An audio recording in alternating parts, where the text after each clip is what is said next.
whatchamacallit, ranger. But without a doubt, my favorite character was the Norn warrior, and like I said, I think that has a lot to do with how the Norns themselves are. They're very nomadic, very shamanistic people. They believe in the spirits of the wild and things of that nature, which was kind of neat to, you know, every time you went and talked to one of your quest NPCs, it was always, you know, raven spirit be with you, or, you know, the leopard spirit be with you, bear spirit be with you. And it was just neat to see a kind of a culture like that in a game that was actually portrayed perfectly, as opposed to, you know, maybe harvesting more on their barbaric or Viking sides than their actual ritualistic sides. Which was another thing I liked about the Norn, is their appearance in the game is very nomadic and barbaric. They believe in rugged looking weapons. They really don't have like clean cut swords and things of that nature. They have like the you know, the swords that you would think he carved it out of stone or something of that nature. Very, very cool in my opinion. Their armor gets absolutely amazing after about level 20. It starts becoming more of a Diablo 2 style barbarian armor. So I like that. The Viking helms with the horns so, like, and things really of that strong nature. lines and sort of metallic-y. Oh, absolutely. Yeah, rather than like plate mail and being all clanky and everything, he'd have like a leather strap with like pieces of scale mail hanging off of it. And I mean, it just, you know, it showed off their physique. So it was absolutely awesome. So you pretty much look like a baller. Oh yeah, pretty much, yeah. So for me, I played to level 10 in PvE on the Asura, and it's really cool. It's just steampunk, and steampunk is absolutely freaking awesome. I love it. So the Asura for me was really cool, and they look like Dobby the house elf. So that's not too bad either. I kind of thought they resembled a gremlin myself, so that was why I had to play one. So, like I said, I played an Azura necromancer, so that was kind of funny. So there'll be a green skin in the cash shop, I'm sure. I'll be positive.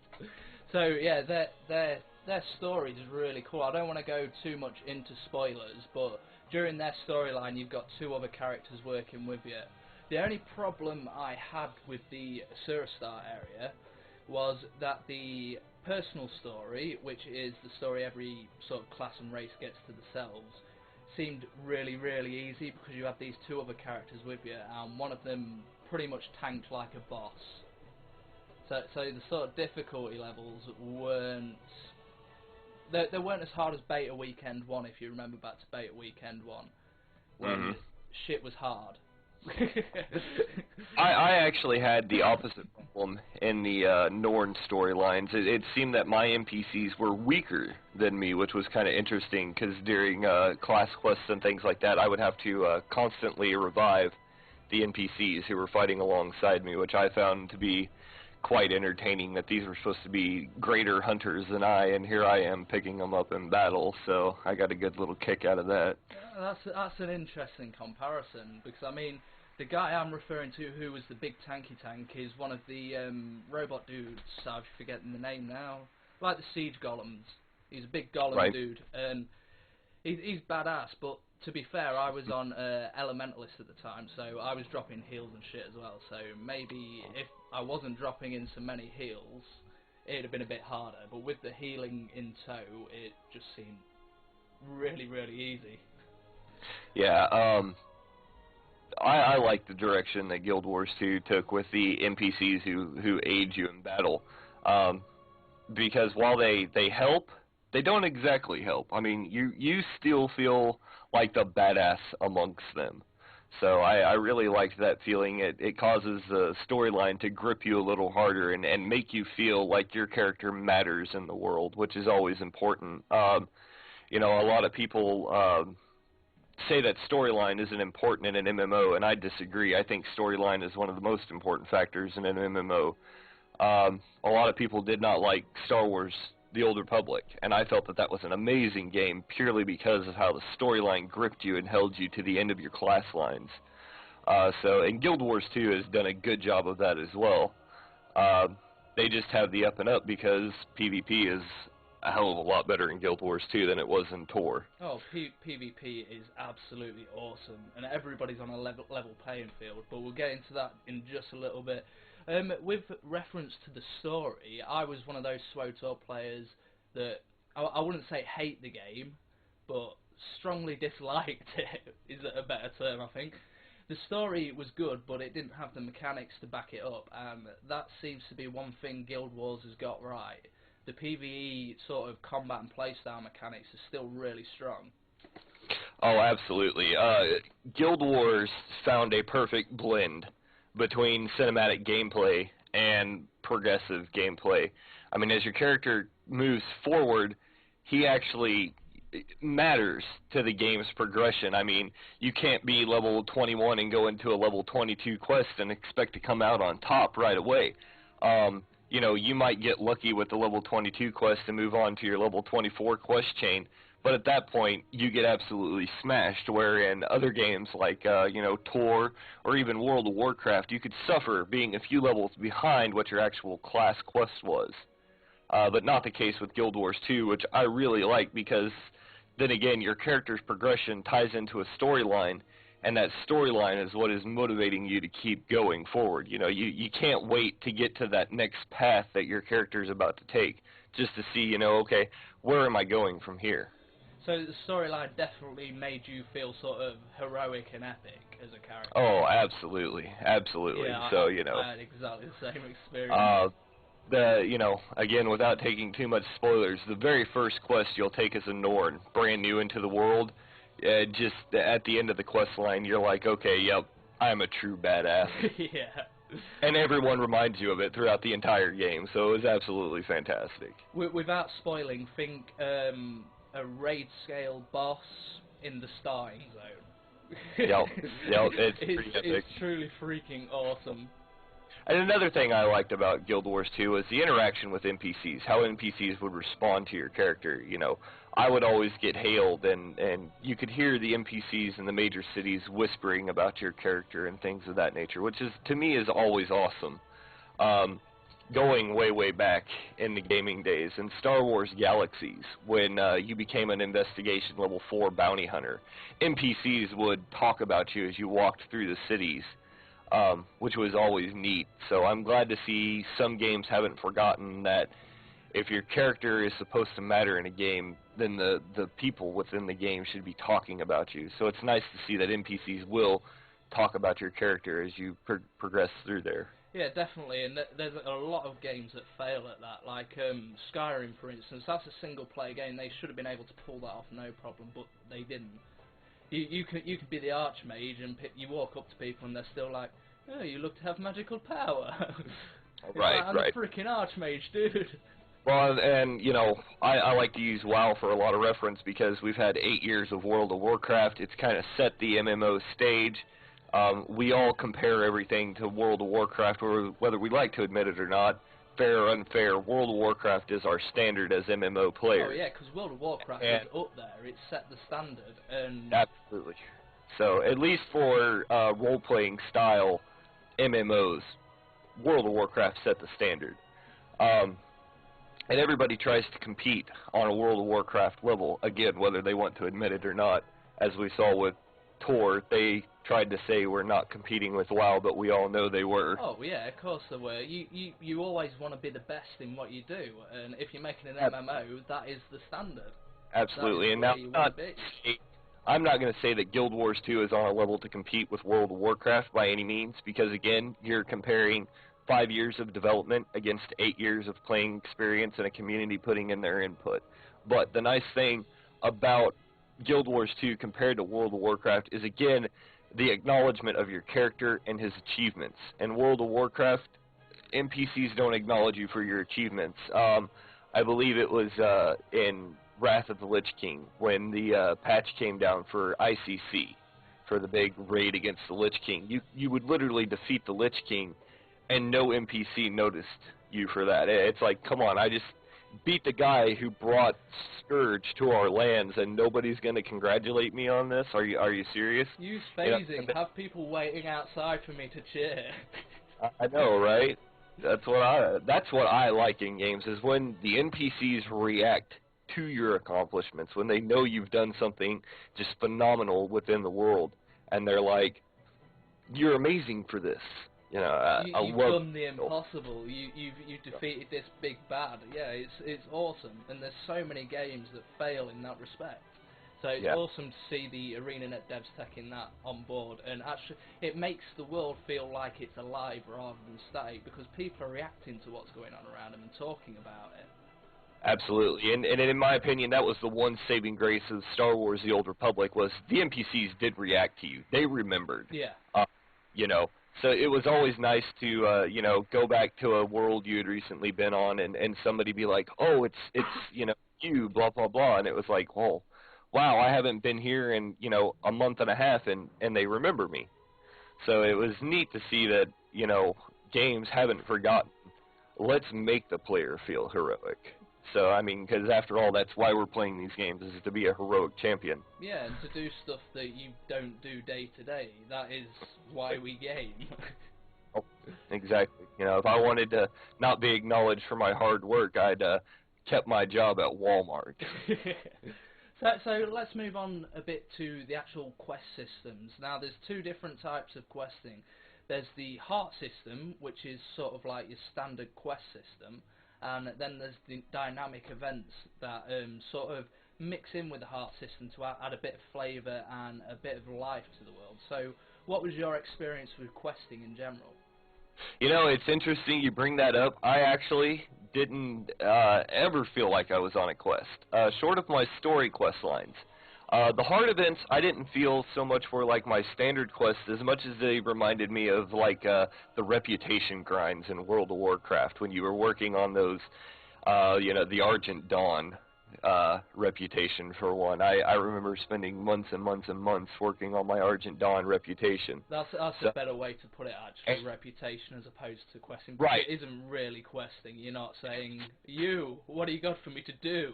Exactly, and it's nice that ArenaNet took the reputation grind and turned it into something that literally takes maybe 10 or 15 minutes to accomplish and actually does something more for your character. You know, they're a viable way for quest experience, and short of running around killing mobs endlessly, your reputation grinds warrant the better part of your experience along with your class quest. And then, like you said, the dynamic world events. They remind me a lot of the rifts from the game Rift, that would just, you know, they appear randomly and you take part in them and get a little experience out of them.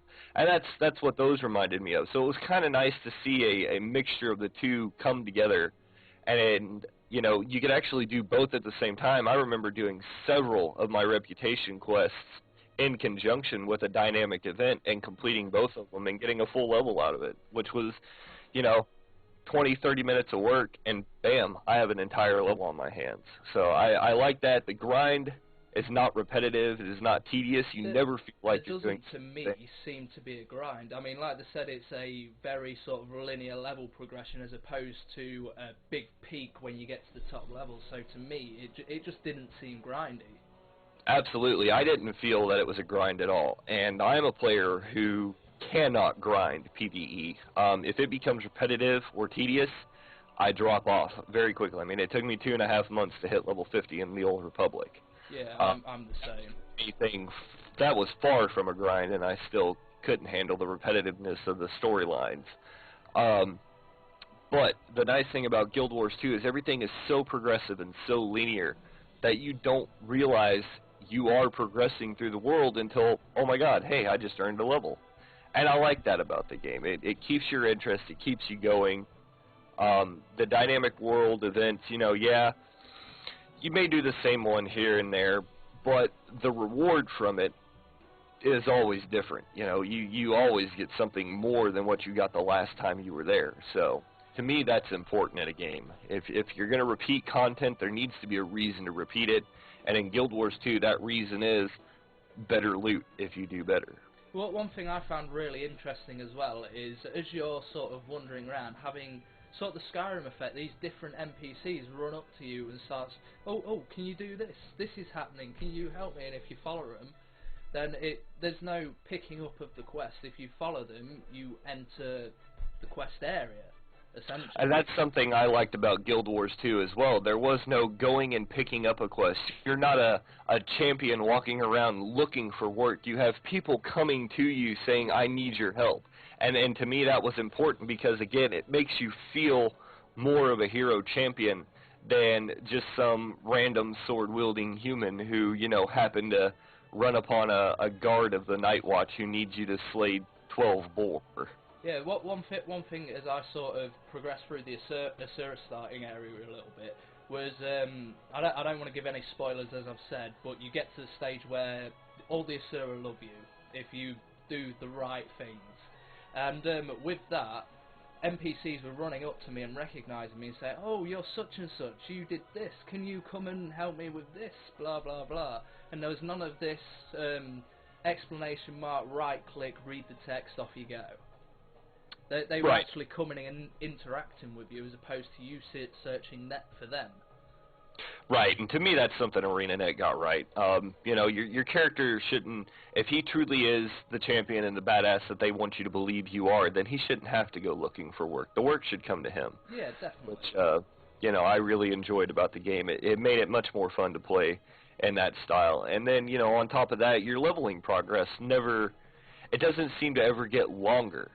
It didn't seem that way to me. The curve is so linear that you don't notice it. Yeah, definitely. I was earning levels in the same amount of time every level I went up, or almost the same amount of time. There was no Absolutely. There was no the 10th level taking 3 hours longer than the first level. They were all taking probably 20-25 minutes of quests. 20 to 25 minutes per level, absolutely. Yeah, that's about what I was noticing. Like I said, I got up to like level 22 and was just going, you know, I literally said, holy crap, I got to stop playing or I'm going to be level 80. Yeah.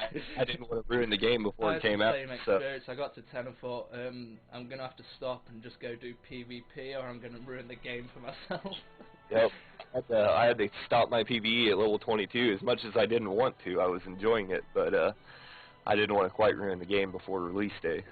So with the dynamic events, this isn't too spoilery because dynamic events happen everywhere. What was your favourite? I think without a doubt my favorite dynamic event was in the Norn starting area where the charging centaurs would run through the area. And I have to say that was my favorite because it was the most entertaining. To watch 10, 15 Norns getting bulldozed by these charging centaurs was just absolutely hilarious in my opinion. Well, one of the best ones for me has to be in the Asura, because they're very techy. They've got sort of like steampunky guns and stuff laying around that you can pick up and interact with. And one of the random events was these sort of veteran mutated slime things had escaped from one of the labs, and you had to run around sort of stunning them with this gun and then netting them and dragging them back to the lab and sort of containing them again. It was really cool. And that just goes to show how sort of diversified the starting areas are. Because, I mean, if you look at something like WoW or anything like that, the starting areas are all kill 10 boars. Well, absolutely. That's been my experience, anyway. Yeah, and it really is. I mean, you know, I didn't play very many races in World of Warcraft. I played the Orcs, and I played the Tauren. I played the Blood Elves, and I think I played the werewolf race when it first came out during Cataclysm. Yeah, and you know, it was just like you said, it was basically you either started in a bog, you started in the plains, or you were in a barren, desolate wasteland, and it was like, well, this is awesome.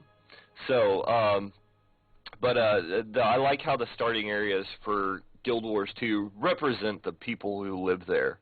The Sylvari is a very interesting starting area, and even if you don't plan on playing a Sylvari, I recommend creating a character and just looking at their starting area. Oh, it's absolutely beautiful. It is one of the most beautiful landscapes I've ever seen in a video game. And I'm all about my scenery. My scenery has to look good to keep me in the game, and the Sylvari was actually a race that made me go, oh, crap, do I really want to play a Norn now? Just because their starting area was so nice. For me, it wasn't just the appearance of the starting area, it was that the quests all seemed to be customized for the starting areas as well. each starting area had completely different quests in it. Nothing was repeated, and that just speaks volumes about how diversified ArenaNet wants the game to feel. They want it to feel different for every race and for every player, which is amazing, and they're pulling it off. Absolutely, and that brings me back to one of my earlier thoughts about the character creation process and some of those choices you take when you create your character. If maybe those don't influence our storylines a little bit. I didn't have an opportunity to play many classes in fact, in the Norn, the only class I played was Warrior. Was a little disappointing to me. I would like to see if maybe each individual class has a different style of starting quest, or not starter quest, but quest lining after that first little tutorial introduction in the game, just to see if is it different, is it the same, because your choices are the same for the race regardless of what class you play. So which will be nice in my opinion if the class storylines are the same, because that means friends who are creating the same race to play together from level 1 to 80 will literally be able to progress through the entire game as a team and not be separated by having to go off on their own and do some mediocre class quest that means absolutely nothing to the end result of the game.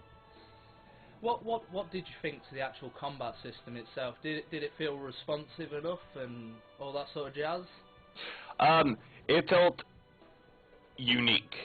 I had never played a combat system like the one in Guild Wars 2, where we were literally limited to 14 abilities. I mean, you had 14 abilities, and after that, you were done. You had a limitless amount of abilities that could go into those 14 slots, but once you had your 14 slots filled, that was it. There was no macroing, well, I need to use this ability too, so let me macro or hotkey this to shift, control, A, and left mouse click. You know, it's all right there, the tip of your fingers. I absolutely loved that, and I love that the key clicking is so responsive. If you're, I'm not a hotkey player. When I play my MMOs, I'm a WASD movement guy, and my mouse is clicking my abilities, and having them so compact and so ready at the go, it was easy for a player like me to be able to click and play and actually do well. So I was very impressed and happy about that. I think that's why the combat feels so fast as well, because you're not overwhelmed with 4 or 5 hotbars of abilities. You've got your 2 weapon sets, but they're all on 1 to 5, and then you've got your normal sort of talents, which don't change. So I think that's why it felt so quick and responsive as well. Because to me, the speed was just amazing. There was no stand here, cast heal, stand here. You know what I mean? That was another thing I really liked. That was another thing I really liked about Guild Wars 2. What classes I played, you don't have to stand stationary while casting your spell. You want to cast your spell and continue running away from the enemy? Go right ahead and do so. I mean, and to me that's nice because it doesn't force you into an engagement when you know you can't win. It gives you that escape opportunity where your biggest offensive spell can suddenly become your greatest defensive spell.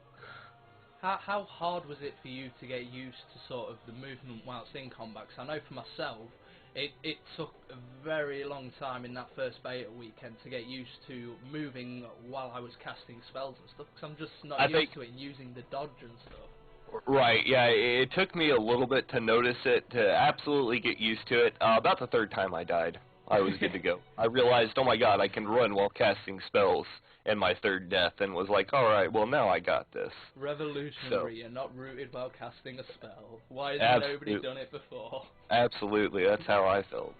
So, with the gear progression and stuff, how did you find that? Because I know Guild Wars is supposed to be sort of very linear with its gear progression, so everyone's at sort of the same stage, so skill counts more than gear. What were you finding?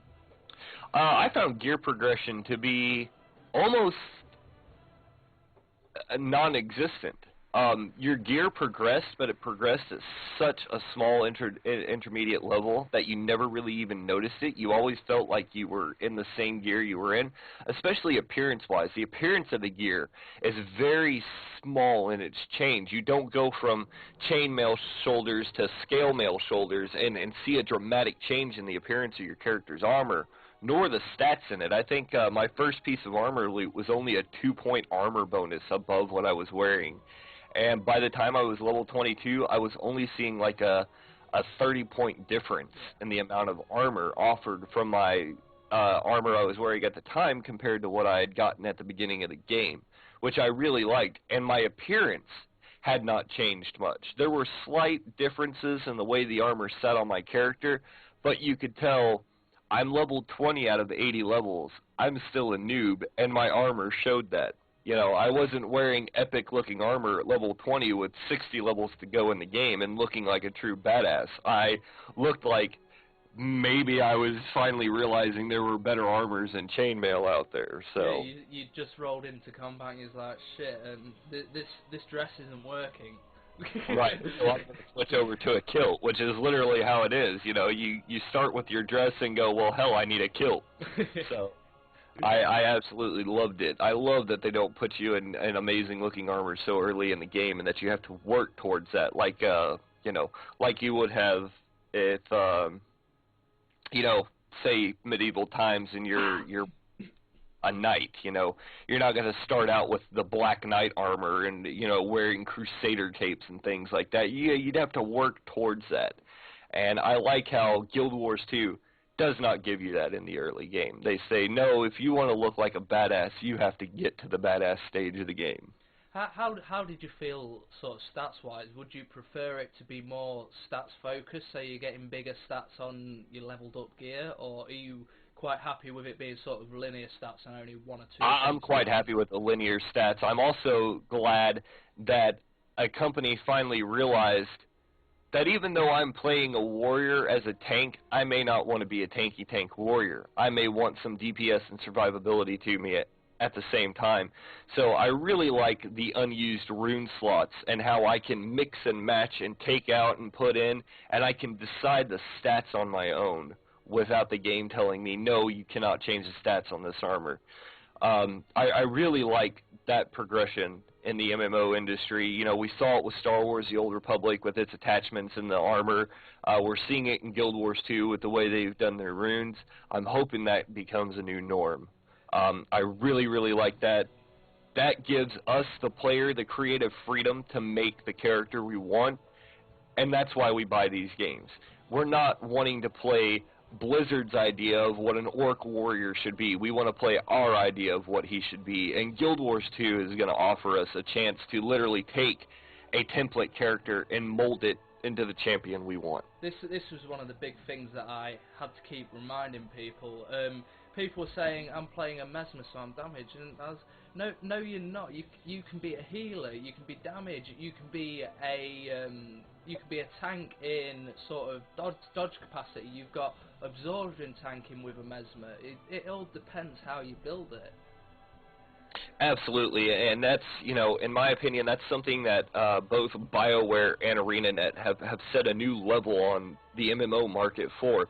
They've taken the standard 4-class setup and said there are limitless possibilities for what you want to be. I remember in the Old Republic, I was ecstatic when I found out I could be a tank on 3 different classes. Yeah. Yeah, but at the same time, those 3 classes could turn into some of the most powerful DPS in the game. Absolutely a fantastic idea. And Guild Wars 2 has done the same thing, but they've taken it to a new extreme.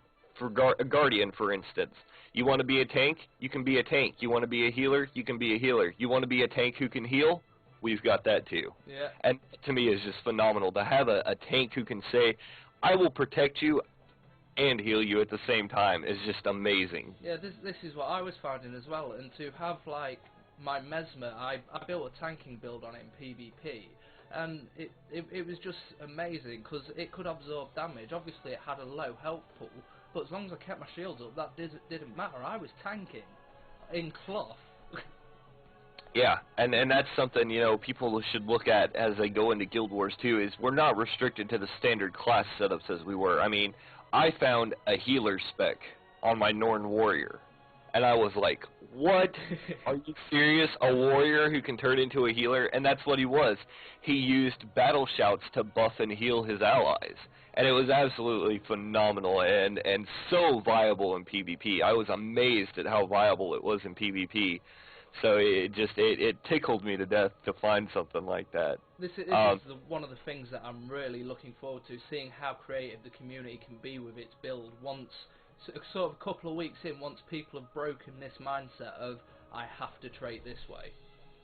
Absolutely. I think we're going to see some amazing character builds in Guild Wars 2. We're going to see things that, you know, had only ever been talked about in fan fictions and on forums and things of that nature. So it's going to be phenomenal to see what people can make up. So, you know, we may see battle shouting warriors as the traditional healers, you know, 10 years down the road. So.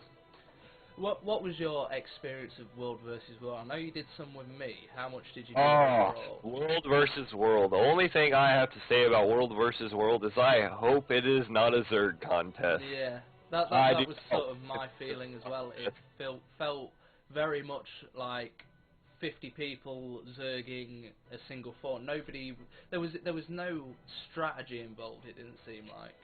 Well, and you know, looking at the MMOs we have available to us, such as World of Warcraft, you know, I believe EverQuest 2 has some limited PvP availability inside of it. You know, we've never really had a game that required strategy to play in a PvP setting. The only game I can think of is Warhammer Online. Warhammer Online, which, you know, was a BioWare game. And, you know, Star Wars The Old Republic introduced objective-based PvP to us. You know, but as far as true tactical PvP, we've never seen it before. And I believe Guild Wars 2 is going to force the PvP industry to stop, think, okay, what am I planning? What am I going to do here? How am I going to handle this? And that once, as a community of gamers, we can grasp our minds that, yes, we have to be tactical, we have to be strategic about our planning now, I think we're going to see an era of PvP that is going to completely revolutionize the industry and how we look at PvP. We're not going to be able to go back to the World of Warcraft, Warsong Gulch, Zerg until you capture the flag style of gameplay. It's going to be more of a tactical approach to how we're going to do this. And I think once the community as a whole can grasp that concept, we're going to see some real advancements in PvP, especially in Guild Wars 2's World.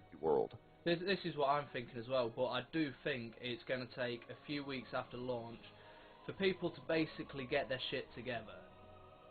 Absolutely, absolutely. I think once that happens, you'll see parties of 5 people taking on 10 or 15 people if they know what they're doing and they have strategy. You know, not to toot our own horn, but that's a big thing we're focusing on here in No Dice. You know, we're focusing on that 5-man group strategy where we know quality beats quantity. We've proven it time and time again.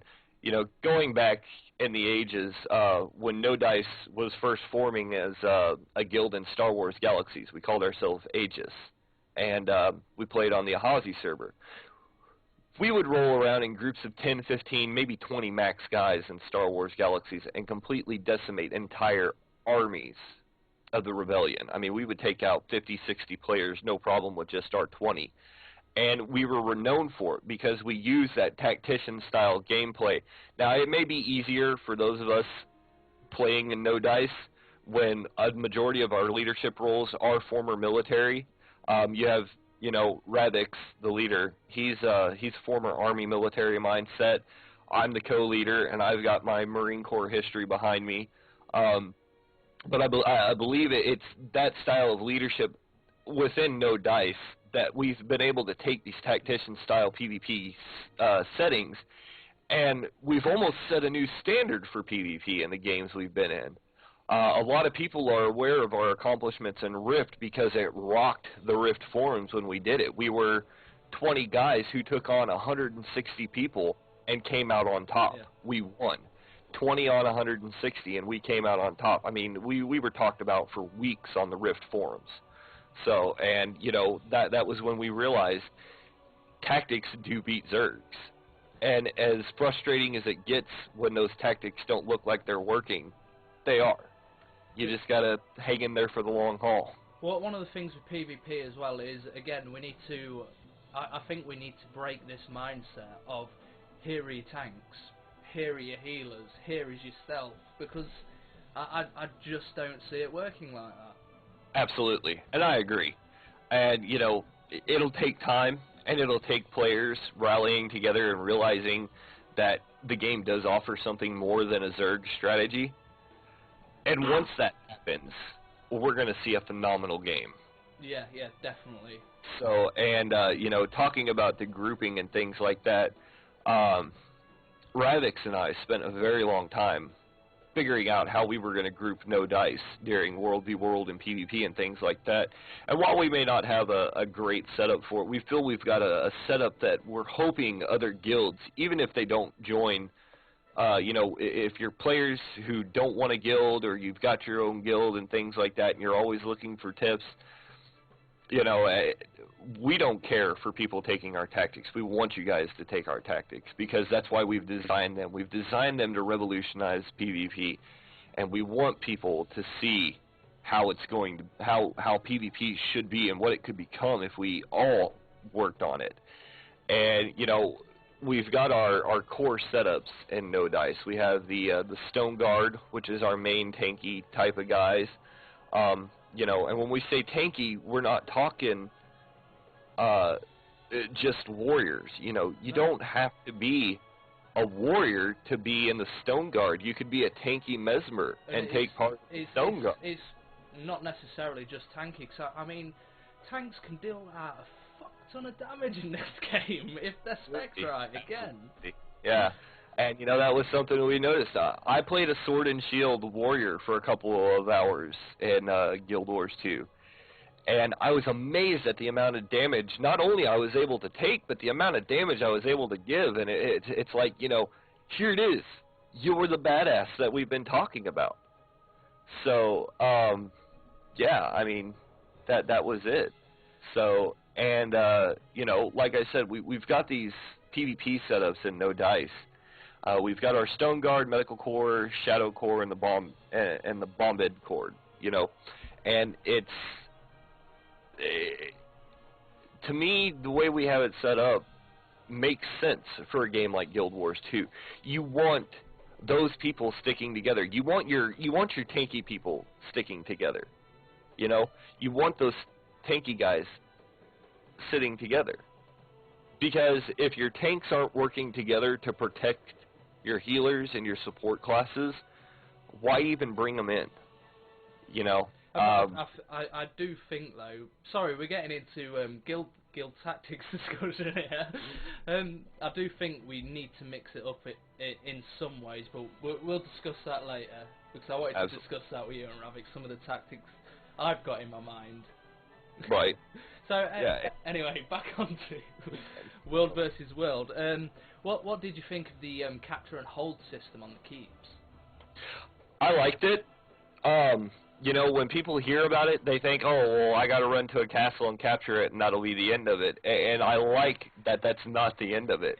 Capturing that castle is only half the battle. The 6 hours that come after you capture it to hold it and secure that castle will be the most frustrating 6 hours of your gameplay in Guild Wars 2, when you're consistently running between supply depots and trying to gather this and that and take care of this, and, you know, oh, we've got to refortify a wall, but they've taken down a trebuchet at the same time, so how do I disperse? How do I arrange my supplies?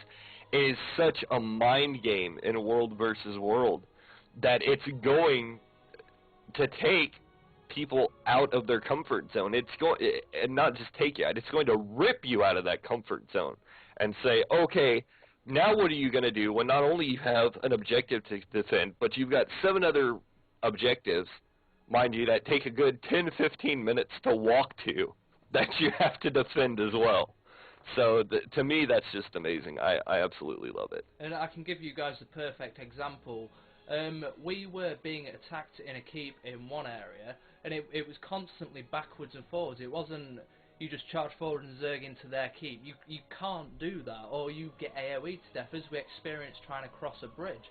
They had 2 arrow carts set up, and were just bombarding the bridge as we was trying to cross it, and you just couldn't get across it. So that's when you had to sort of rethink what you was doing and try and find alternate routes around and try and sneak your rogues in to disable the arrow carts.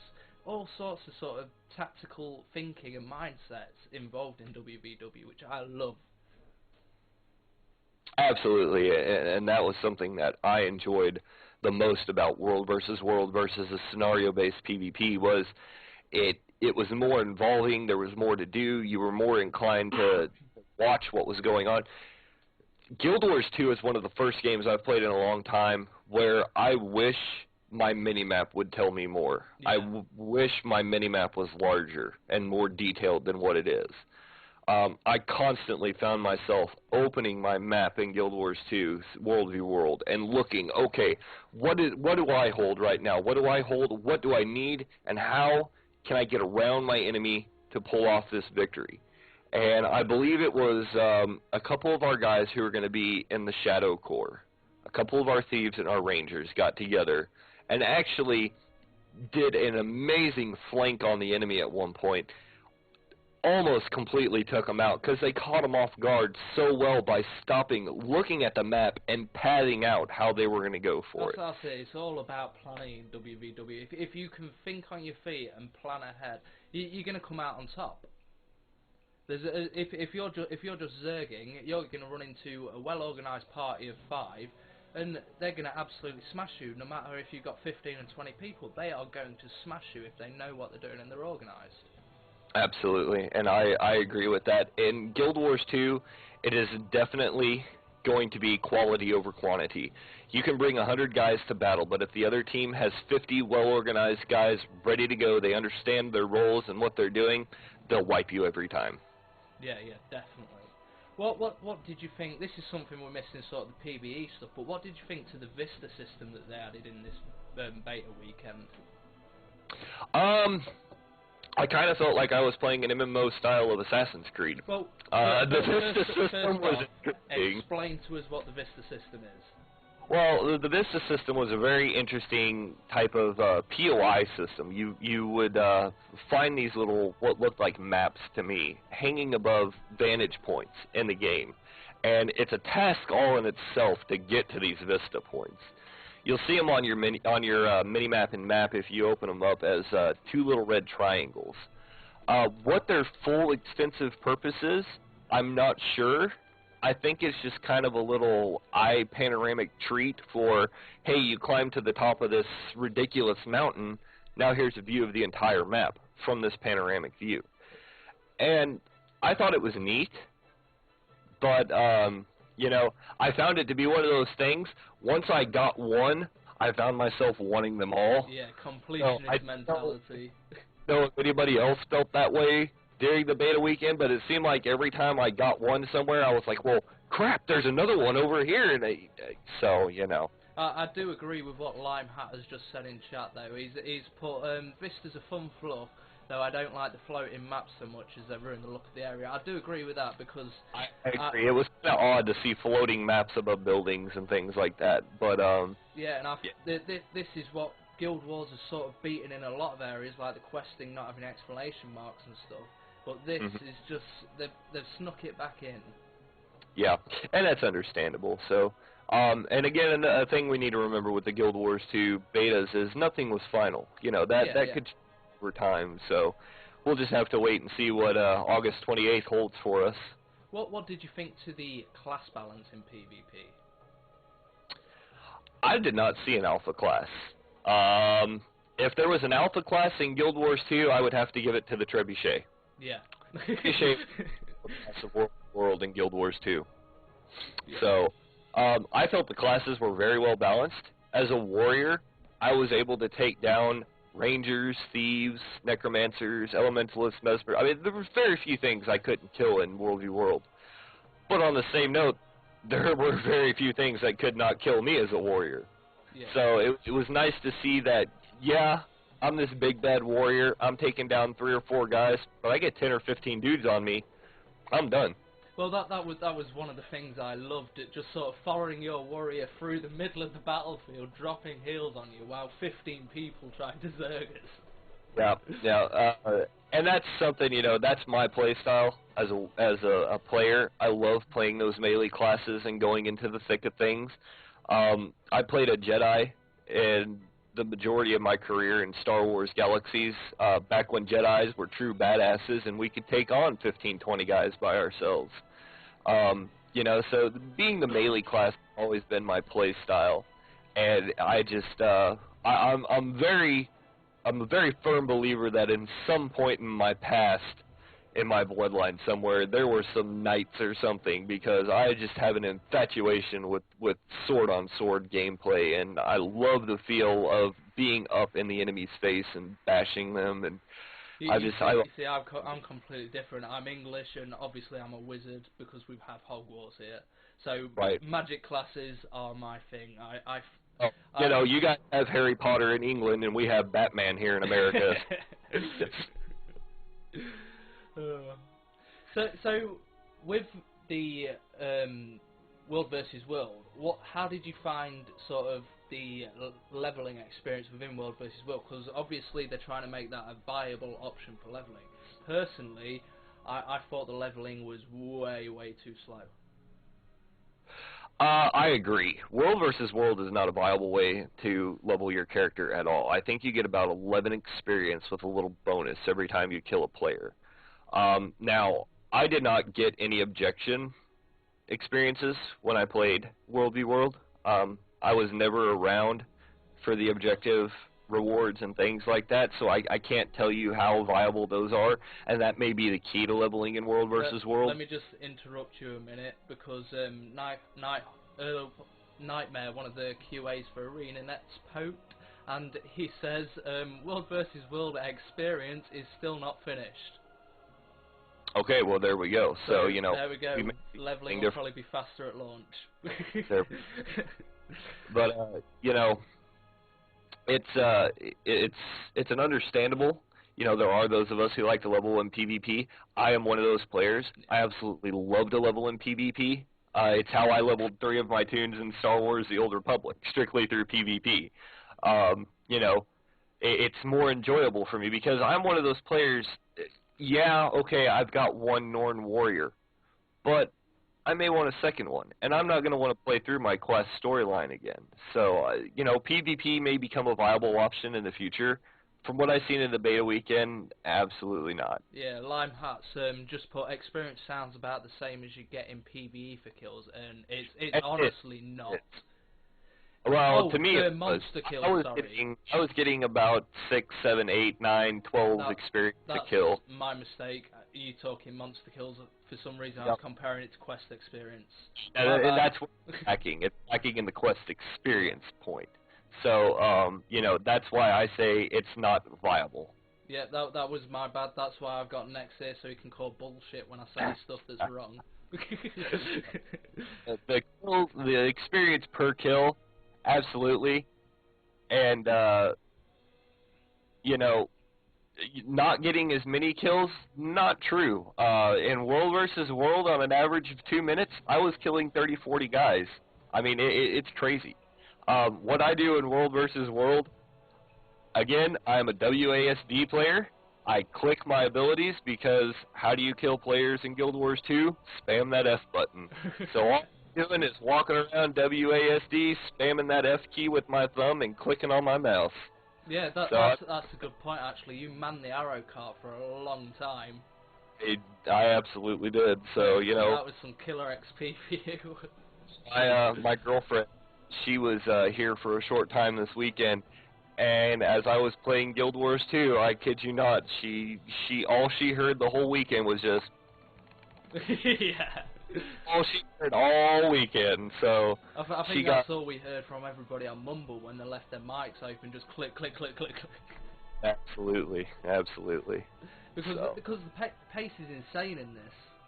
That's why the click spamming happens. It's not because the game requires no skill. It's because you've got to be fucking quick on those buttons. You better be quick. If you want to be of any use to your team, You need to know what abilities do what, how they synergize with the other players on your team, and for the love of God, know where your slow is. So let's talk siege weapons. What did you make to the siege weapons? Because I've got some gripes with them.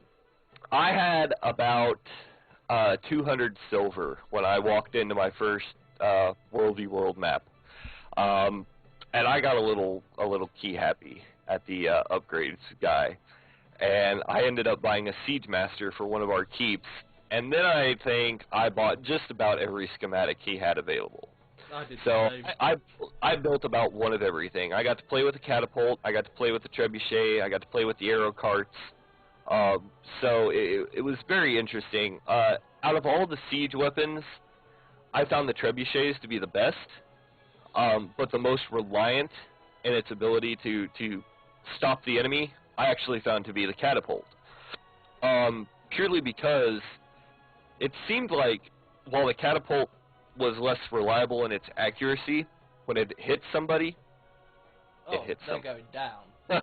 So, and I really liked that. So did you feel? Because for me, the siege weapons felt a little bit too powerful, especially when we had like 6 arrow carts blocking the bridge and stuff like that. absolutely, I think the siege weapons need a little buffer. I don't hope they've got it set up so they can set the damage that it does to walls different to the damage it does to players, so they can lower it just a little bit for players. So you should be getting one-shotted by a catapult, obviously, but an arrow cart, you're only going to take 2 or 3 hits. It shouldn't be killing you with one blast of arrows, in my opinion, anyway. Absolutely. You know, I'm not saying that arrow carts and things of that nature should be destroyed easily, but when it takes 30 guys 10 minutes to take down an arrow cart, I'm a little... Yeah, it's a little bit ridiculous. As we move into higher levels, obviously you're going to be receiving more gold and stuff. So people are just going to spam them arrow carts all over the keep walls, and you're not going to be able to get anywhere near it, no matter your tactics. And it may be a different story, as you said. When we have more gold, we have more availability of the things like that. You know, we may see trebuchets becoming a norm for a frontline assault against the castle to counter those cannons and those arrow carts and things like that. Because I know when I had my trebuchet, I was taking out arrow carts at about tier. That's a very good point, actually. A trebuchet with a spotter would be very, very powerful. Oh yeah, It would be and a very powerful counter. Such great range on them. I mean, not this last beta weekend, but the one before, I remember attacking a castle from at least a good 400 or 500 meters away from it. I mean, we were out there, and you could just barely catch the silhouette of the castle, and we're smacking this sucker with a trebuchet. So it was absolutely fantastic. I loved it. So let's move on to structured PvP. How did you find the structured PvP, the maps especially? I found the maps easy to navigate. I liked that. I liked that everything was easy to understand. You knew where to go. It was easy to call out where you wanted somebody to be based on the landmarks around it. You know, if you wanted someone at the mill, you said, I need you at the mill. If you wanted them at the waterfall, go to the waterfall. You know, I liked that. I'm not sure I like the whole capture the flag style of gameplay that the structured PvP offers with the objective-based points. But, you know, then again, that may just be what they have in store for us right now. We may see different objective-based PvP enter the game at a later date. So, as it stands, structured PvP, I enjoy it and I'm all for it, and I'd like to see it go a lot larger than what it is. How did you feel with the sort of Dota style of some of the maps, such as there was actually a jungle on one of the maps with 2 mobs in that gave you buffs? How did you feel sort of the Dota-like style? I liked that little token to the MOBA industry.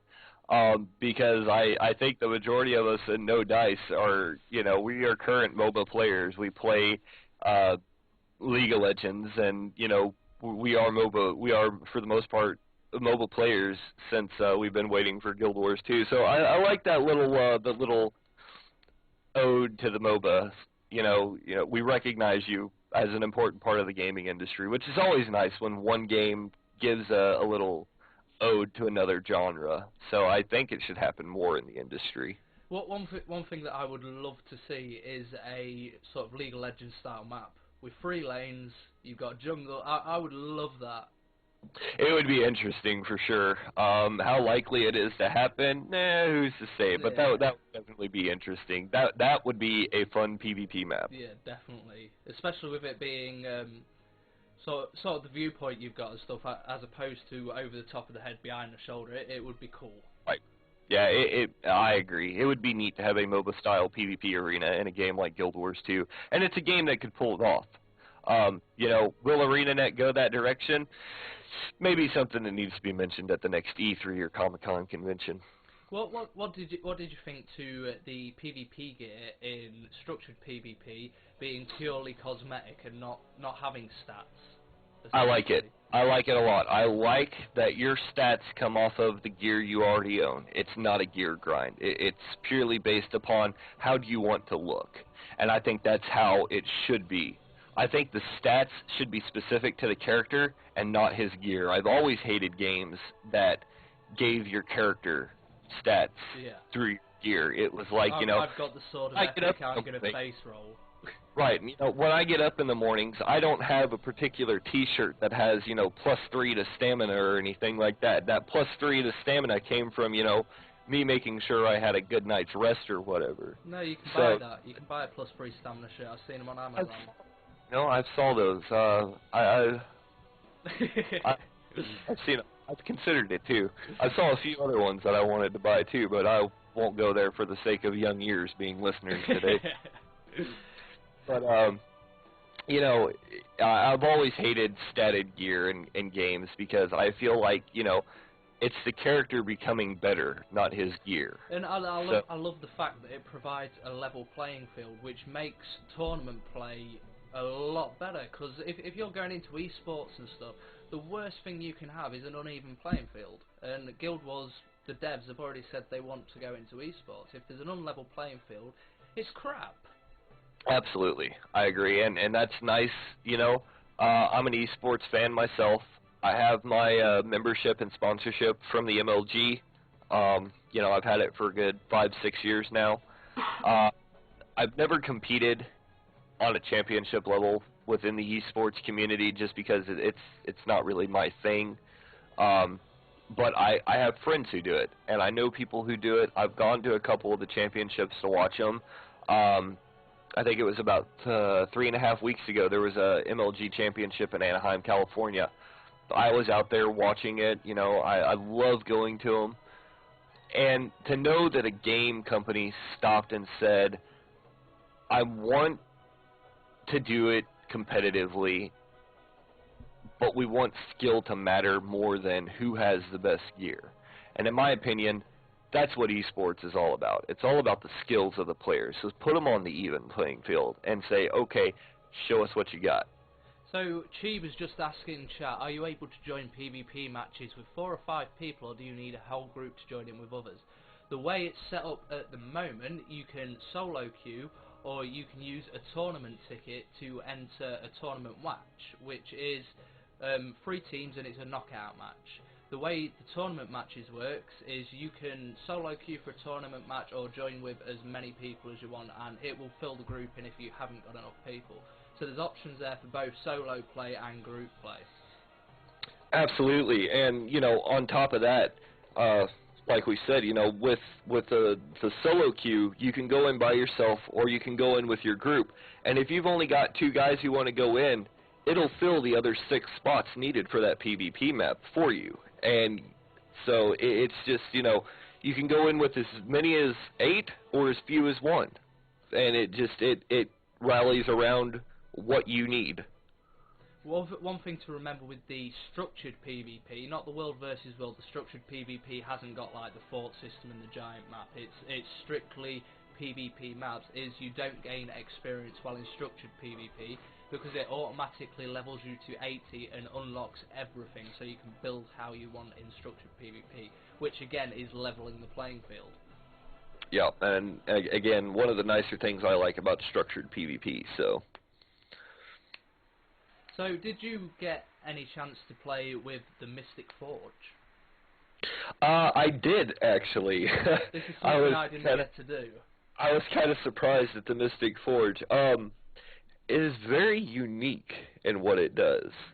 I was able to take a level, what was it? It was like a level 19 axe, and I found some rare components through Worldview World, which I'm guessing is the only place you'll find those items, since the forge was there at the Lion's Gate. You get them rewarded in structured PvP as well. Okay. You get them every time you level up in glory, which isn't experience, it's glory to say, look, I'm awesome at structured PvP. You get a chest pop-up, and that gives you some gear, but it's purely cosmetic and materials. There you go. So the forge was interesting because it takes your item and just completely reworks how it looks. I mean, I went from this this sword that looked like it was you know, made from stone and things like that, into this like almost godlike blade with scriptures on it that, you know, they were smoldering with what looked like, you know, glyphs and things like that. I mean, it was just an absolutely badass looking weapon. Purely cosmetic changes. The stats of the weapon stayed the same, but its look became so much greater. I got so many compliments on my sword after I had used the forged on it. So many people were like, "Oh my God, Nate, that is a badass looking sword," and you know, it was like, that's what you want. That's what you want. Again, you want those this is changes. what you've got to remember with Guild Wars. A lot of it isn't, I want the sword of 500 Mai. It's, I want this sword because it looks fucking awesome. It's hard to get, and people are going to see it and know how much work you've put in. Right. You know, I had the opportunity to talk with a guy a couple weeks ago about Guild Wars 2. A community relations fella, and I wish I could remember his name, but he was telling me about the legendary items in Guild Wars 2. I've heard some of this. And, oh my lord, are these things going to be amazing. Legendary items in Guild Wars 2 do not come from dungeons. They are acquired through extremely tasking quest lines. They said average time they're expecting players, now of course this is subject to change, but your average MMO player, they're expecting anywhere between 4 and 6 months to get a legendary weapon. And to remember with these legendary weapons again, they're cosmetic. It's just so you can say, I'm a badass, look at my sword. Exactly. And one thing with the legendary weapons that I've read that is confirmed is that instead of it just being, like in World of Warcraft, say, the legendary weapon system is crap. Let's face it, you go into a raid, you get a legendary sword, and you've got 20 people in your guild arguing over who gets it. Which is horrible. I know where you're going with this, and I've heard it and had it confirmed from an ArenaNet representative as well. The legendary weapons are automatically deposited into the inventory of the player that the game decides should have it. And as well as that, there is an option to do it as a solo quest. Yep. So yep, the way I've heard that as well. The way I've been told it works with the solo quest is you have to go to all these different areas. So it's not just go to this place, kill 50 of this, and you get the legendary or whatever, or take 25 people into this raid and get a legendary. You have to travel the world and explore to get your legendary, which to me is much cooler. I mean, there's much more meaning there if I've gone out on my own and I've had to traverse the whole fucking world to get this legendary weapon. Yeah. Yeah, and you know, unlike everybody else, I'm tired of the dungeons for the gear. I'm tired of the raid groups for my gear. It's nice that they finally took you and said, okay, you want your legendary weapon? Here's the starting point. Go find the end. I love that. It's amazing to me, so. So Limeheart's just put in chat, I only did transmuting 4 items and hoping for a different or better item. I'm debating on if the Mystic Forge is worth it. So, in my opinion, absolutely, for those cosmetic changes, I think it's totally worth it. You know, transmuting, I did a little bit of that myself, if I'm thinking of the right thing. And it was interesting. I got some neat things out of that. You know, I got a better helm than what I had at one point. I also messed with the create your own recipe at the blacksmithing area. and I ended up making some like really badass boots that you know, only I had, which was neat to find that you could create your own schematics, and they were specific to your character only. So Cheeb's just asked, so are you able to retexture your weapons in your PvP weapons with PvE weapons? And that's not exactly how it works. If you go into structured PvP with a PvE weapon equipped, no matter what the level, it will rank that weapon up to level 80, is my understanding. Is that correct? That is correct. And they also have PvP weapons that you can purchase through Karma, which Karma is kind of like the all-around currency for Guild Wars 2. Now, the PvP weapons can be used at the Mystic Forge as well, and can be retextured to look differently. As far as saying, I have a weapon in my PvE inventory that looks badass and I want to put it to my PvP weapon, no, I don't believe that is possible. The Forge does not work that way. What the Forge does is it takes your, you know, say you've got a greatsword, and you have all the items you need to reforge it.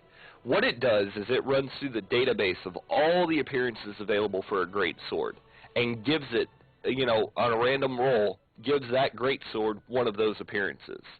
One thing we have been told about the Mystic Forge as well is that there is actually set recipes for the players to discover, which will give you the same item every time. So that'll be interesting to see if something like Wowhead pops up and has recipe lists and stuff like that. Okay, I'll tell you what, guys, we're going to take a 5-minute break so I can have a cigarette and stuff like that and go to the toilet, and then we'll carry on. So I'll be back in five or so minutes, guys. And I hope you're finding this interesting. If there's anything specific you want us to talk about as well, please feel free to put it in chat.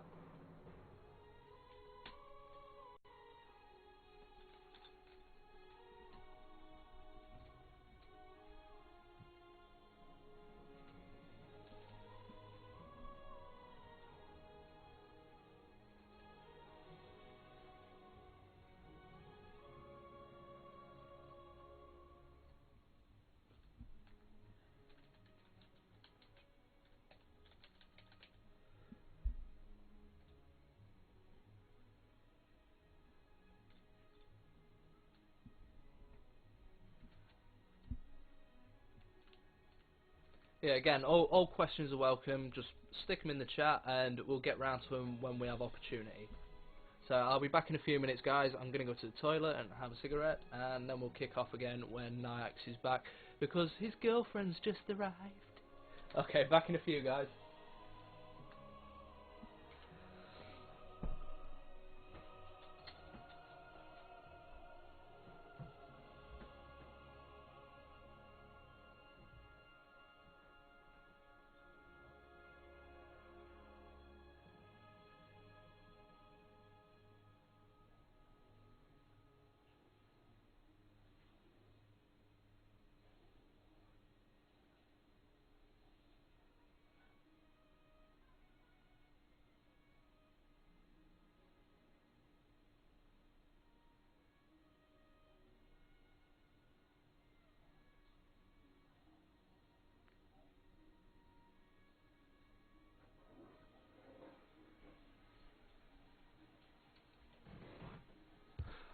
Alright, sorry about that.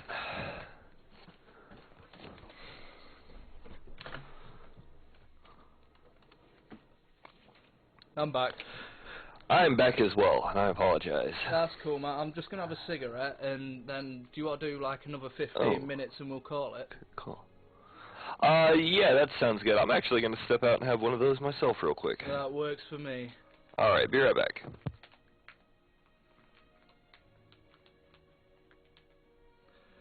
At Ruffle, we'll answer the question when we get back from break, so that anybody who's wondering that watches the VOD on YouTube after will also get the answer.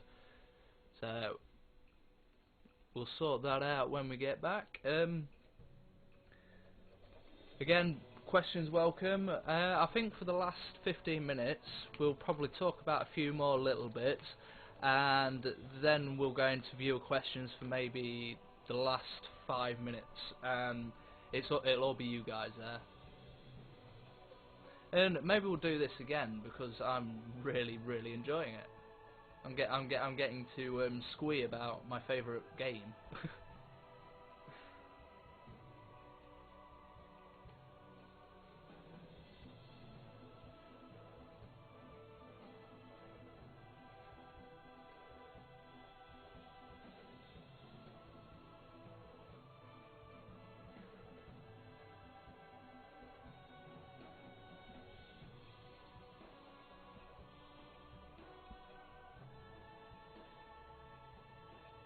What's the audio levels like, by the way, guys? Are they fairly well balanced at the minute?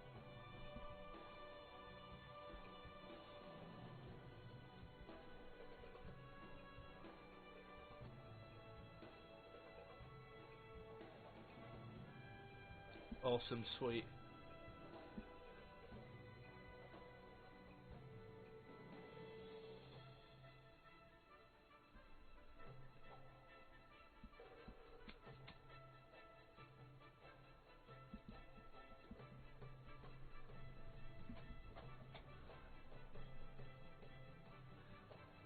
It's nice to see so many people in the chat interacting. Thanks for coming along, guys. It's awesome having questions thrown at us whilst we're doing this.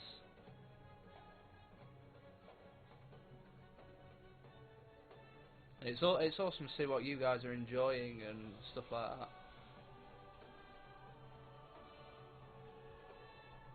So I mean, it seems to me that everybody's had a completely different experience during this beta, which is awesome. I didn't get to any of the dungeons. We did some PvE, which is at the start of the we discussed at the start of the stream, and that'll be in the VOD. I'll link it. I'll give you a link to the YouTube channel in the chat in a moment, and you'll be able to watch the first part there if you missed it. It'll probably be uploaded by tomorrow night, I want to say, because I might have to do a little bit of editing.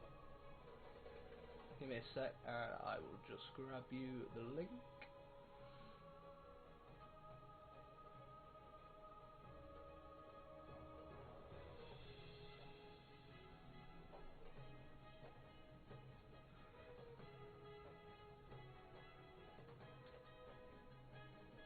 There you go. That's the link to my YouTube channel where I'll upload this after. And if we decide to do it again, because it has been fun, I've enjoyed it. I'll also post an announcement there, so you guys can jump in and talk to us again. So I mean, this has been pretty awesome. It was an off-the-cuff thing. I thought I got in from work, sat down and had a coffee and that, and then thought, you know what? I want to talk about some Guild Wars 2 because the beta's finished. So I got in, set up, and luckily we got hold of Nex before I started, so it's been even more informative because he did a lot of things that I didn't do during the weekend.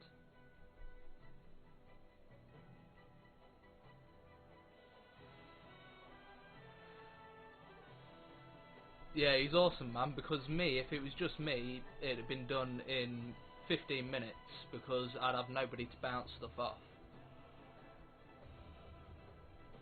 Let me also give you a link to the guild website in case you're interested in that. You can apply there.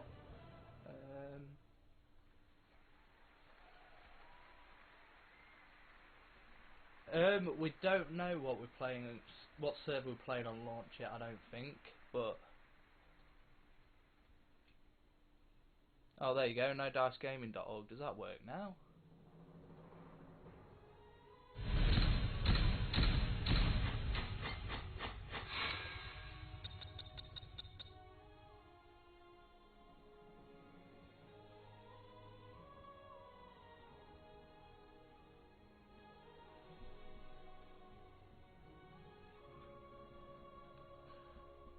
Yeah, so if you want to come and join up with the guild, feel free. We take most people. I don't think there's anybody that we've actually not took, to be honest. So you guys are more than welcome.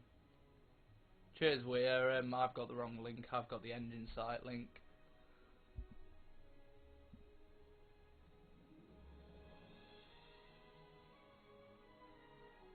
Well, you don't know if we've decided on a server, do you? I don't think we have, because I don't think there's a launch server list out, is there? I think that we're talking about changing some of the names for launch.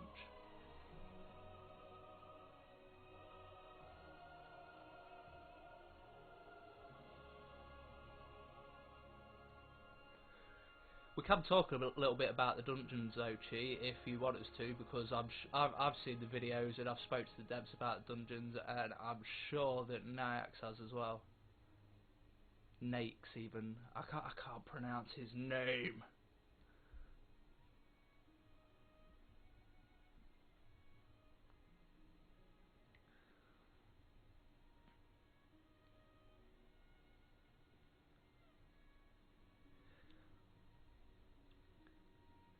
Yeah, I've just got a message off Weir saying that we haven't decided on a server yet, it's currently in discussion.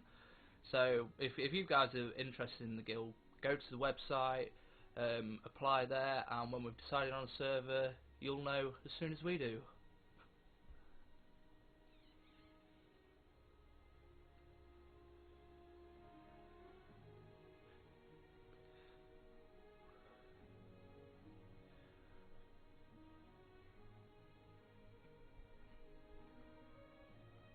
I do need to get more soundtrack music for the background, because this, I don't know whether it's irritating you guys or anything, but this one song has been repeating all the way through.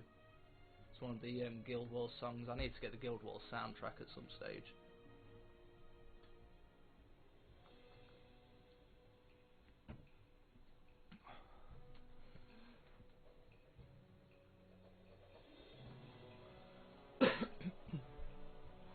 Yeah, on launch though, I would really like to make this a regular thing with all the people from the guild, because I've really enjoyed it so far. We'd get like Weir in, and Tobis, and a few other people, and have some proper discussion. No, that's not me playing, that's a pre-recorded video, because the beta's been closed.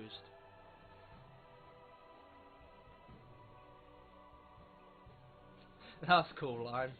I mean, one of the options you've got is guesting on other servers, so if you ever wanted to come across and play with us, you could guest on the server. That's probably a system we should talk about, so people are aware of it. Well, any system anybody wants to know anything about, we can tell them. Yeah, we've got a few questions. What I'm thinking is... Start at the top of the list and work our way down. Well, what I'm thinking is we should probably cover the guest system and how that works, and probably the world versus world, you know, the experience rewards and stuff for capturing certain objectives. Alright, sounds good to me. Well, I believe, to my knowledge, the guest system is probably one of the best things they've ever introduced in a game, allowing a player to freely move between servers and not exactly transfer. In my opinion, is great. That's going to give guilds an opportunity to check out servers when their server becomes, you know, less populated. Guild Wars 2 being a free-to-play game, I don't think population is going to be an issue on any of the servers, unless ArenaNet goes crazy and puts in too many, which it doesn't look like they're doing. I believe in the last beta we had, 24 servers in North America. So, yeah, the server load seemed really balanced as well. They did a good job with that. Yep, I think they've got a good handle on the servers. I know population issues were prevalent on our server at Fort Aspenwood, but we were told that the queue system was extremely limited and things of that nature, so, you know, those won't be things we face in the launch of the game, which is more than good news for a lot of us. I believe there was about 15 of us at one point trying to get into the Eternal Battlegrounds, and it was great. So, you know, nothing better than an entire guild standing at a portal waiting to go in to really make the other players go, you know, wow, I can't wait to be a part of something like that. So, the guest system, in my opinion, that's going to give us the opportunity for, especially players like us in No Dice, where we might have, you know, we've got guys like Wiamaga. He plays in Holland, you know, and he plays on a North American server with us. That'll give him an opportunity to go over to those European and Oceanic servers and communicate with people who play on his timeline and you know, possibly bring them over to our servers, because Guild Wars 2 does offer the free server transfers, so that's going to be nice, being able to transfer your character for free. No, they've changed that. It's going to be a gem store option, server transfers now. It's just the guesting system that's going to be free. Oh, well, that works too. But so. I mean, at least with the guesting system, basically how the guesting system works is you've got a home server, which is the server you can do World vs World in, essentially. And if you guest on another server, you can play with those players, you can do all the PvE content you want, you can do PvP, which is also cross-server. The only thing you can't do is, I've lost my words now. The only thing you can't do is World versus World if you guest on another server. So you can have friends on servers all over the place, and you can still go dungeon run with them and all that other good stuff. Absolutely perfectly, because of this guesting system, which is revolutionary. And I think that's the thing about World v World. Some people may not understand. World v World is not against your own server. You actually have dedicated servers that are critical to invading your server. So when you see the green or the red or the blue invaders, whoever they may be, those are actually players from another server and not a part of your server, which is very, very neat. And to my knowledge, the loot does transfer from guest server to home server because it's not specific to that server, it's specific to your character. So yeah, and the only reason you can't do World versus World when you're guesting is because obviously you're fighting for your server against other servers. And right. When you go and guest on another server, there's things in World versus World that give you rewards. You can capture orbs from other servers that will give you crafting bonus XP, they'll give you monster bonus XP, all this other sort of stuff, as well as like health buffs and stuff like that. And if you take them for your server and return them to one of your keeps, your whole server gets that. And if you guest on another server, you keep your server's bonuses. Right. So it's kind of a balancing mechanism, which, in my opinion, isn't a bad idea. If let's put it in real-world terms. If China is at war and the U.S. is not involved, we're not going to help fight a war for them. So as a guest on another server, you're not going to try and help that server do anything that would not benefit you. So it makes complete sense to me from a military standpoint. Okay, shall we move on to some viewer questions then? Absolutely, let's go for it. Okay, so we've got Ruffle Cake. By the videos I've seen, warriors seem really powerful. Will this be like Rifts all over again? I don't believe so. While the warrior is overpowered, he is also underpowered. If people gang up on him correctly, a warrior can drop very easily. I played a warrior this beta weekend, and at times, yes, I was extremely tanky. At other times, I was extremely squishy. The longest I stayed up in one battle was 3 or 4 minutes. The shortest I stayed up was 10 or 15 seconds. And, it's all about, the focus abilities of the other team. How well are they focusing the warrior? Is the warrior the largest threat against their team? Things of that nature. Warriors do what warriors do best. They face roll. And to add to this as well, it's probably all going to change when people get into the higher levels, because people are going to be specialising. There's warrior builds that are glass cannons just as much as there's warrior builds that are, I am big tank, I have 50,000 HP. Yeah, my warrior build, for instance, I was specializing in the arms defense, or not the arms defense, but the arms tactician area of the warrior, which specializes in bleeds and slows and things of that nature. I was focusing on my sustained and my crowd control abilities as a warrior, which to me, is a role that I fit best. Yes, I was tanky. I would generally have anywhere between, I think it was 3 and 4k HP at level 22. I had good survivability. I had good damage output. But people who specialized in negating bleeds and slows and things of that nature, I could not compete against. I would have to turn away from targets like that. And generally, those were the players who took me down. You know, some warriors specialize in critical hits. They go for that, you know, more bang for your buck style of play, and they do fine until they come up against defensive players who've specialized in protecting themselves from critical hits and stuff of that nature. And so, of course, if you've taken all those critical traits, you've lost all your defense traits. Because that's how it works. It's a point balance system. You buy traits with points, essentially. There is no specialized defensive PvP class in Guild Wars 2. No, sorry, I meant with the traits you could build more defensive. Oh, absolutely, you could. In reference to Rafflecake's question, you can't say, if I want to be defensive and still kill people, I'll go Guardian. My Warrior outplayed most Guardians this weekend, and I had 0 defense built into him. You know, I mean, it's all about what class are you anticipating and what is your play style. In Guild Wars 2, you can't think, I'm a warrior, I'm DPS, I'm a guardian, I'm a tank. It is not the case in this game. It's this is what like you we was prefer. discussing earlier. A guardian can be a support class with its shields to protect its allies. It can be a healer, it can be a tank, it can put out insane DPS with a staff. It's literally, what do you want to do in this game? And then finding the class that fits that play style. If you want to be defensive and still be able to kill people, your best bet may be to play a Necromancer. Necromancers are extremely tanky if they have the right pets out.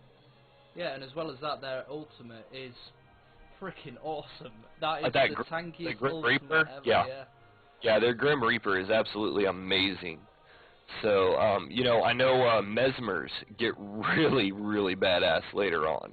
So, I had some Mesmers in structured PvP that just, they were taking damage better than I could as a warrior. And I was running sword and board. Yeah, I was running sword and board on my warrior, and they were still doing more tanking than I could.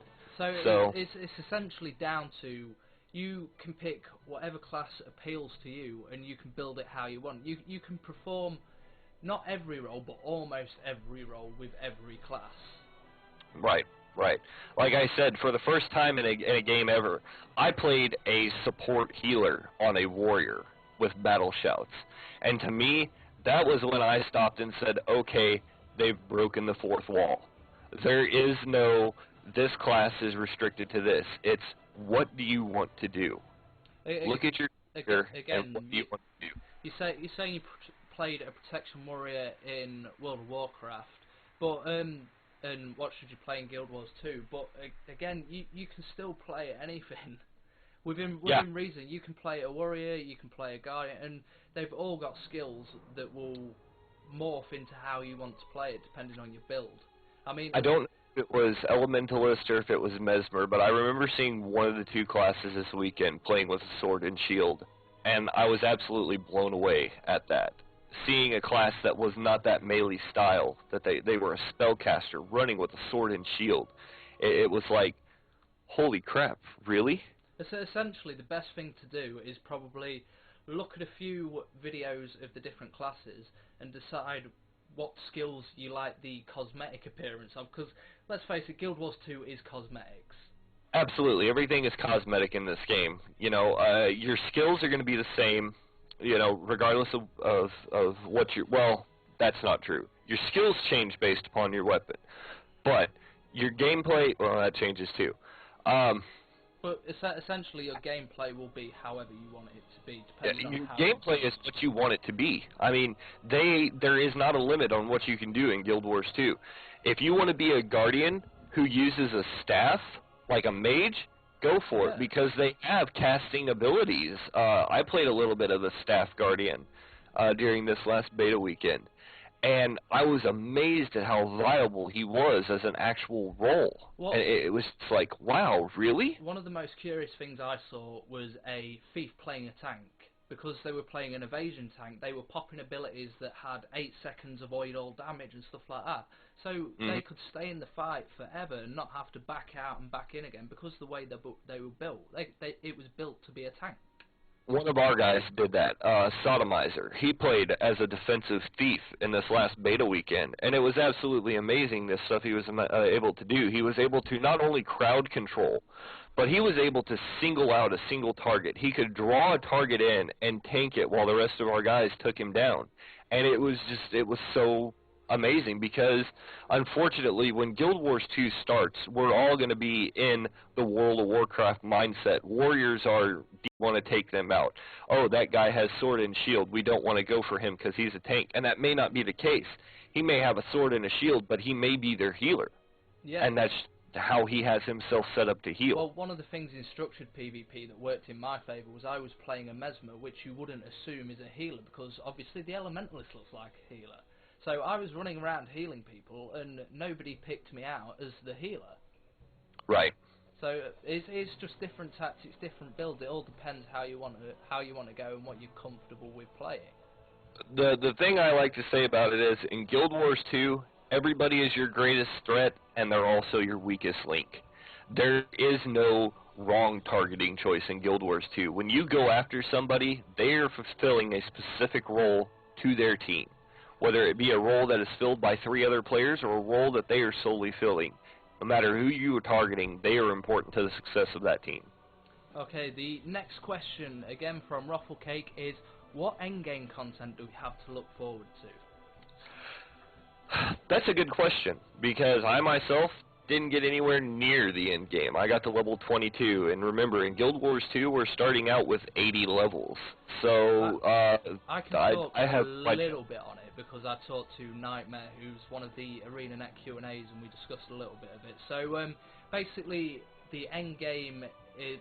Well, this isn't the entire end game, obviously, but one of the end game features is sort of PvE territory control, like you have with World versus World, but in a PvE sense.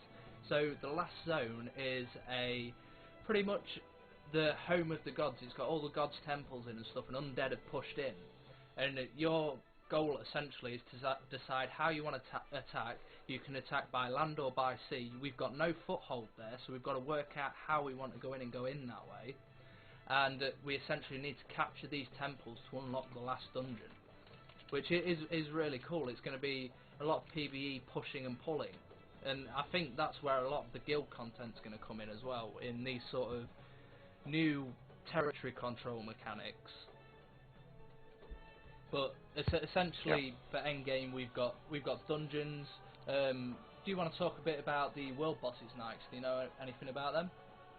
I didn't have an opportunity to go against many of them. I went against one, and we didn't even get to kill him. He was there was about 15-20 of us, and he was still too strong. So the world they're overpowered. the world bosses are essentially these big events that are essentially open world raids. Everybody on the server can get involved with this world boss thing, and you'll have certain things to do. You might have to drive certain enemies back, protect certain key points, and then eventually you'll piss the world boss off enough that it'll be like, Ruffle, I'm going to eat your face. And you all have to work together to beat this world boss, and as well as that, you're going to have like static gun emplacements and things like that.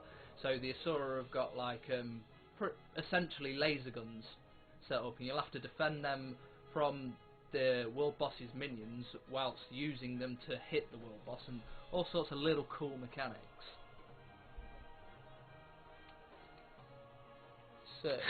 Yeah. So unfortunately, not a lot we can talk about with the in-game content, as there's still not a lot known about it. Yeah, we still haven't managed to experience it. So this is literally what we've been told by devs and what we've been told by trusted individuals. Right. Limehat just asked a good question, and the answer is no. The weapons you get from PvP are specific to structured PvP. The PvP gear is only usable inside the battle arenas. Your World v World PvP gear is actually whatever you have on your character during the time you enter World v World from your PvE stance. Your PvE gear carries into World v World. It is scaled to a level 80 standing, but it's just that. It's your PvE gear. PvP weapons will only be usable inside the scenario-based PvP arenas. Yep. Give me a second, I'm just looking for the next question. If you've got more questions, guys, feel free to post them and we'll get to them as soon as we get to them.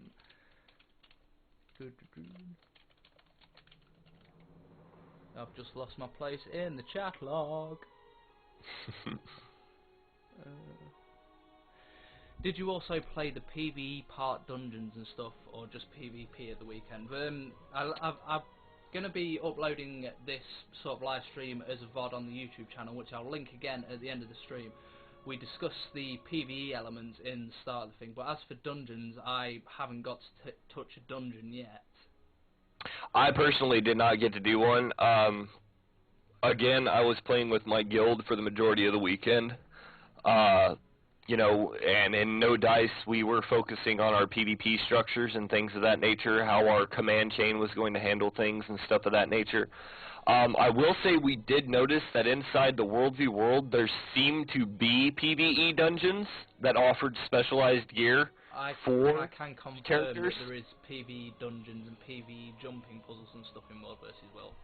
Okay, so we actually are wondering if maybe that's where our dungeons lie, and if they're not actually scattered throughout the game world like we're used to. They may be specific to those World v World spots because, you know, World v World, as much as it may be confirmed or denied, is a focal point of Guild Wars 2. Yeah, I mean, that's what the game is. I don't want to admit that the PvP is a focal point, but it is. If you've played the game, you know it is. Yeah, but yeah, it's hard. there is dungeons in the real world as well, and the PvP ones. Again, the PvP ones reward you with like cosmetic gear and stuff like that, and you'll get blueprints and stuff from the World vs. World dungeons and all that sort of stuff, and a little bit of money. But yeah, that's and the World vs. World dungeons have impact on the World vs. World as well, because you can actually go and complete a dungeon for a particular type of mob, and you'll gain his allegiance, and he'll attack the other servers' strongholds and shit like that. Yeah. So Skeeger had a question about being a solo player in Guild Wars 2. I honestly cannot say if there is a big hold as a solo player in Guild Wars 2. Because I haven't played it as a solo player. That would be something you would have to experience for yourself. I imagine it would be enjoyable. It's easy to find groups. There are lots of players available to it. So, I mean, you know, it'd be one of those things, give it a shot, see how you like it. I would recommend getting a guild. You know, guilds are fun.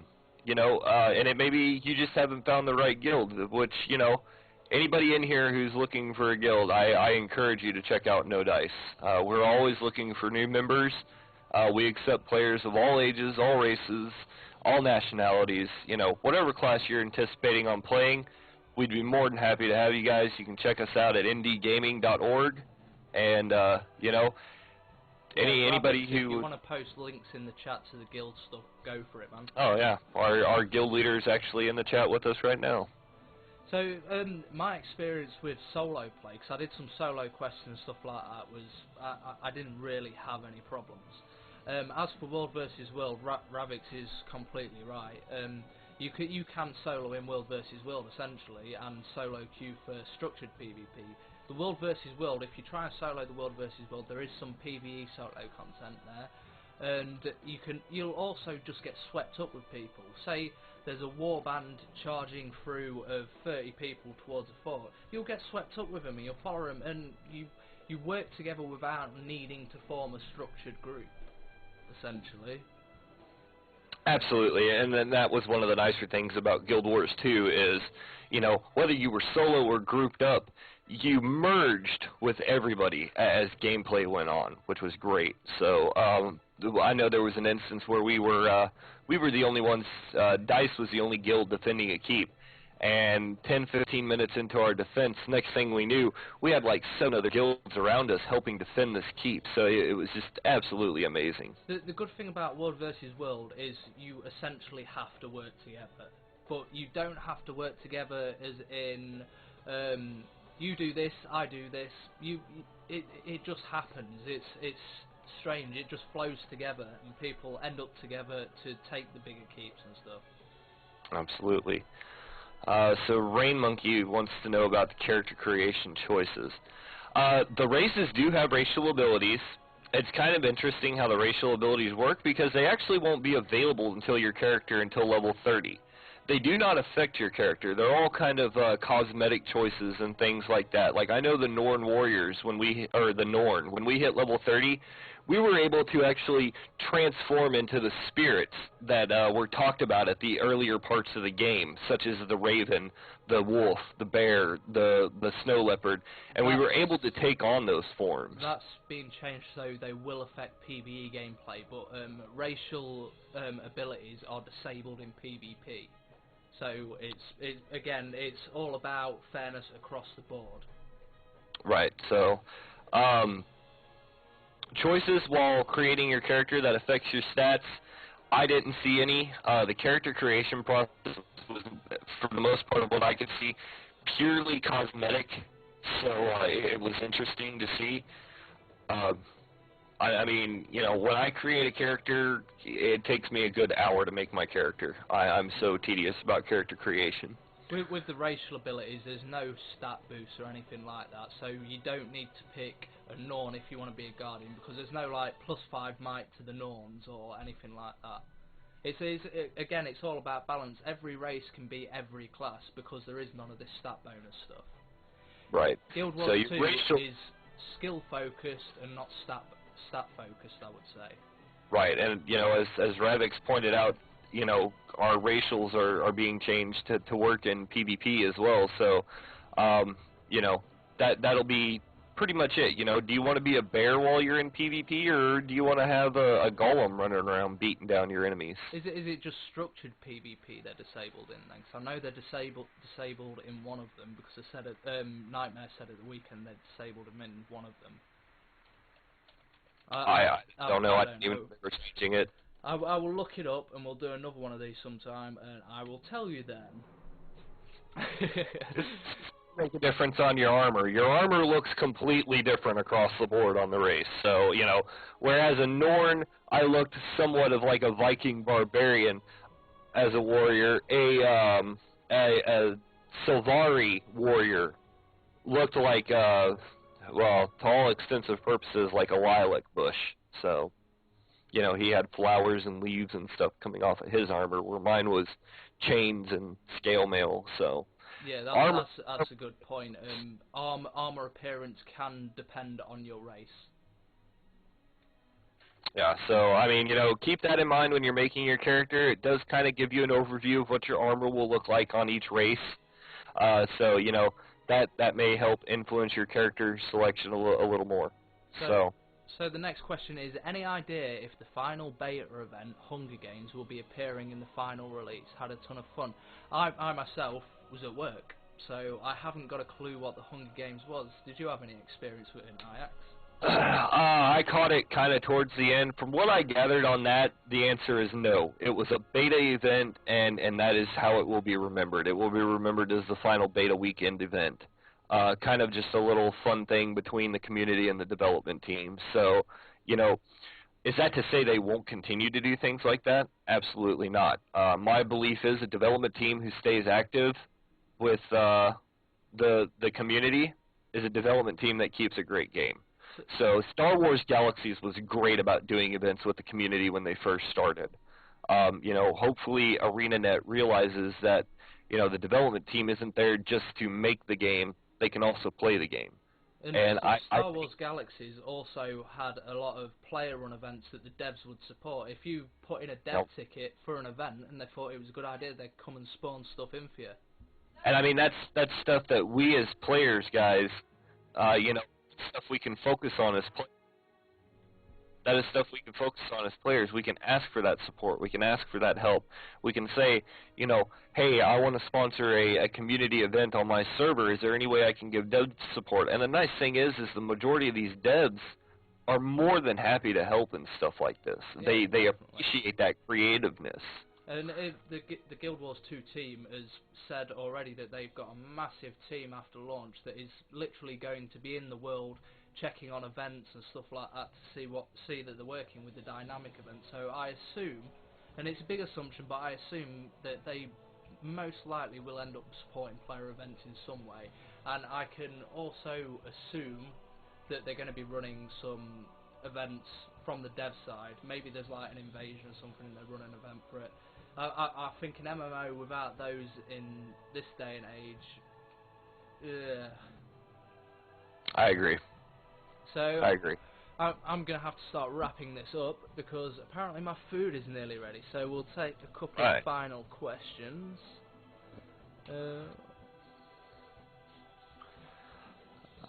Okay, question from Rain Monkey. Seems like the choices in character creation have got to mean something. The question that asks you what you do if. So that's like your, like you were saying earlier about the Norn with the choices that you got when you first created your character, impacting the story. This is a major assumption on my part. Again, I did not play anything other than the Norn Warrior on the Norn races. During character creation, you actually build the story of your character. And there comes a particular point where you have three choices. And on the Norn, my three choices were I got drunk and blacked out, I had a rival who I was determined to defeat, and I had lost a family heirloom. I myself, being of, you know, military background and stuff like that, always have loved the rivalry storylines. So that was what I picked for mine. And it turned out as I was going through my character quest line, I was actually building a storyline based off those choices I had made in character creation. So, you know, I would have loved to have tested it. I didn't even think about it until, you know, it was too late to go back and try and get that far in another character. But it seemed my storyline as a character was playing out through those choices I had made in character creation on building my backstory. So when you create your character and you start getting those choices, stop and take a look at some of them, because there may be a possibility that those are determining how our character's story progresses in the world. So the choices you make in character creation, do they matter? To me, absolutely. I think they're going to matter overall anyway, to be honest. I can't see them putting choices in like that if everybody's going to have the same story quest. It just doesn't make sense. Yeah, so I agree. I think they're going to matter. So, and Skeeger makes a good point. Some of the choices you make when you interact with NPCs can affect you as well. I know I was pretty much a jerk to every NPC I came across. Yeah, some NPCs liked me. They liked my attitude. Other NPCs would talk about how rude I was. So your actions are influenced greatly in the game. I can't wait to see what them stat points actually do as well, because I know they're nothing to do with combat or anything like that. So I wonder what we're gaining them stats for. It'll be interesting. Okay, guys. I think it's about time to wrap up because we've been going for like 2 hours. So thank you very much for coming along and listening to us. And Nakes, plug your shit, man. If you got stuff to plug it. You know, like I said, any of you guys who are interested in playing Guild Wars 2 and you're looking for a guild, maybe you haven't found one yet, maybe you're a guild looking for a new home, we'd be happy to have you over at No Dice. Again, you can check us out at indiegaming.org. I can hang around for a couple of minutes and answer any questions anybody might have about the guild. You know, I'm in here. Our leader, Ravix, is in here. We've got another one of our members in here, Weamaga. Stephman is a member of No Dice. Like I said, anybody looking for a guild, we'd be happy to take you. We'll take your entire guilds. Again, there's our link, indiegaming.org. Make sure you put in the A. So, you know, we will be more than happy to take you. So that's indiegaming.org. Other than that, you know, look forward to seeing everybody in Guild Wars 2, and seems like it's going to be a lot of fun. So thanks for, you know, having me on here for this. It was a lot of fun. It was cool to do this sort of off the cuff. I just fancied, since the beta was closed, I fancied spewing a little over the game because it's awesome. My fanboyism